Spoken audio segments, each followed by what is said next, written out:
Today I really want to invite you into a safe space.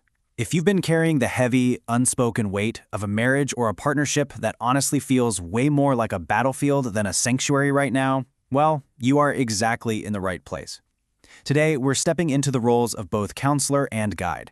We are going to help you chart a path toward genuine emotional healing that's rooted deeply in your faith and your incredible self-worth. So why does a famously patient, forgiving woman suddenly become angry and rigid? It's a question that honestly shocks a lot of families and communities. Why does the woman who has spent literally years being kind, accommodating, and just endlessly understanding suddenly snap? I want to speak directly to the good Christian wife out there whose nervous system is just utterly exhausted from keeping the peace. Listen, your hidden pain is so valid, and this shift you're feeling, it isn't a failure of your faith. It's actually your body's survival response kicking into gear. Here is the roadmap for our healing journey today. We're going to start by unpacking the good Christian wife trap, and then move right into validating your unspoken pain. From there, we'll look at the sudden overcorrection into anger, figure out the crucial difference between boundaries and punishment, walk through the steps to grounded self-respect, and finally, reclaim your sanctuary. Let's get into it. Section 1. The Good Christian Wife Trap, and how overfunctioning leads to absolute burnout. You see, so many soft-hearted women learn really early on that love is something you earn by keeping the peace and constantly accommodating others. But over time, this adaptation leads to a quiet, truly exhausting grief. This is especially true when it culminates in what is clinically called a three-person marriage. Now, this isn't always about a physical affair. It's actually any dynamic where your partner grants a third entity, maybe that's his family of origin, a super demanding career, or a toxic addiction, a higher priority than your marriage covenant. It is basically a contract you never signed, but somehow you're forced to live by its rules. And when your brain finally realizes you are an outsider in your own home, man, your amygdala just goes into high alert, completely flooding your body with stress hormones. Okay, let's dive into this, because you might start noticing some very specific symptoms of this trap. You might see the chameleon effect, where your partner is a total people pleaser at church, but completely avoidant at home. Or maybe you realize you're carrying the entire mental load. You're the spark plug, keeping everything running, and he's basically just a tenant in the life you built. Now, when you finally see this, your first instinct might be to rush right into couples counseling. But listen to me carefully. Premature repair is incredibly dangerous if your partner isn't taking accountability. You simply cannot repair a bridge while the other person is still holding the dynamite. Moving on to Section 2. Validating your unspoken pain and redefining the breaking point. Before we can even talk about healing, we really need some historical and theological validation for your immense pain.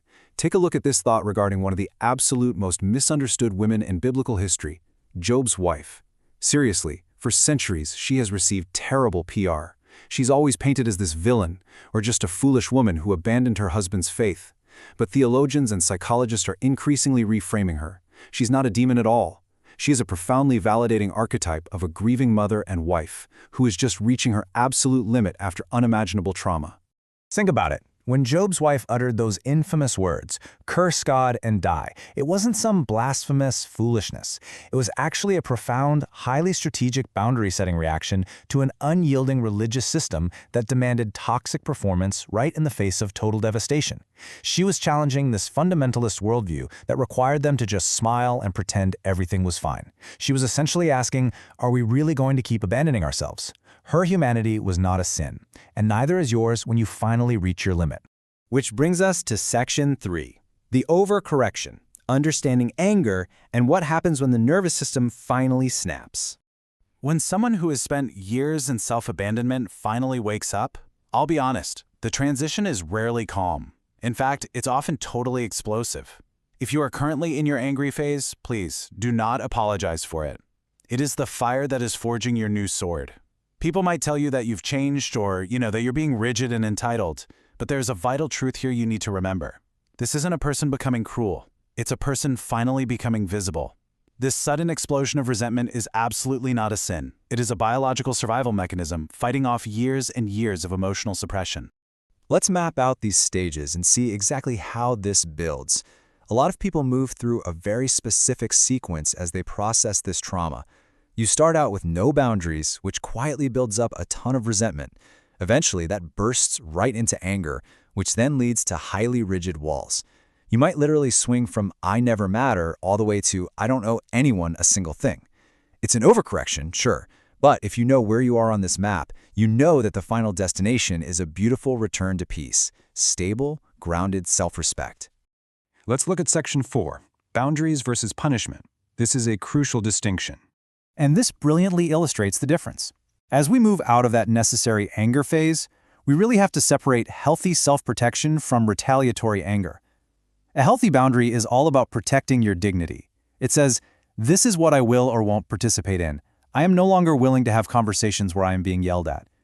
Punishment, on the other hand, that's an attempt to restore power through pain. It says, now you will suffer because I suffered. I'm going to ignore you for 3 days so you feel exactly what I felt.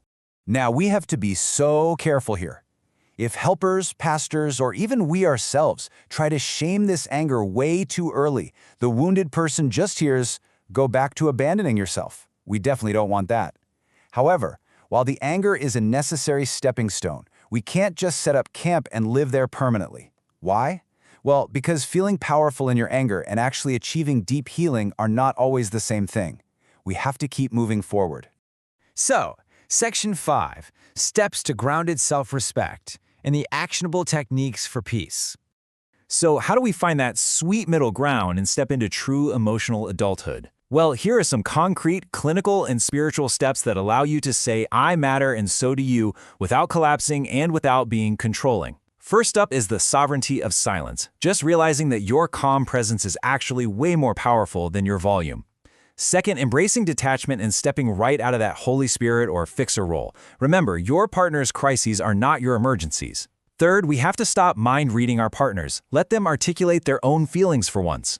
And finally, consecrating your body and mind as a spiritual boundary. You literally stop over-functioning and you start breathing for yourself. Fundamentally, what we are doing here is shifting from the adaptive child to the functional adult. You see, the adaptive child reacts entirely out of fear. They use losing strategies, like venting without a filter, trying to force their partner to change, or just building a massive impenetrable wall. But the functional adult, they act out of their core values. They join the relationship through truth and radical compassion. They clearly state things like, I feel disconnected when this happens, rather than going on the attack. And finally, we reach Section 6, Reclaiming Your Spiritual Sanctuary and Tuning Your Environment for Healing. So we've done a lot of heavy internal work, but now we need to link your internal boundaries to your external, physical space. Because honestly, your environment is a mirror of your inner world. If your home currently feels heavy, chaotic, or cluttered, please hear this. It is absolutely not because you are lazy. It is what psychotherapists call the survival tax. It's a literal symptom of living through severe emotional pain and exhaustion. But leaving it that way quietly keeps your brain locked in a state of high alert and constant survival mode. To break out of this, you must start building your sanctuary, even if it's just one tiny space at first. Seriously, just reorganize a single corner. Add a nice plant. Fix that broken light bulb you've been ignoring. Practice what we call parallel living, where even amidst a highly chaotic marriage, you intentionally foster a sense of order and beauty just for yourself. These tiny, tangible acts of ownership actually activate your brain's natural healing response and drastically reduce your anxiety. You stop waiting around for your partner to change, and you become the architect of your own peace. Ultimately, all of these boundaries come right down to remembering your inherent worth. You are a daughter of God. And remember this, a queen does not beg for a seat at a table she bought and paid for. Setting boundaries isn't just okay, it is absolutely necessary to protect the holy peace within you. As Christian psychotherapist Marvel Adeyemi so beautifully notes, power and healing are not always the same thing. Boundaries are an act of self-respect. And you know, true, grounded self-respect is usually far quieter and much steadier than people expect. It doesn't need a bunch of drama. It simply, firmly says, this is exactly where I end and you begin. So, I want to leave you with this final provocative thought. Instead of constantly asking yourself, am I being too much or am I being selfish, ask yourself this. Are you learning how to stop abandoning yourself without abandoning others? It is a truly difficult journey, I know, but the peace waiting on the other side is entirely worth it. Thank you so much for joining me for this explainer, and I genuinely hope it serves as a powerful step forward in your healing journey.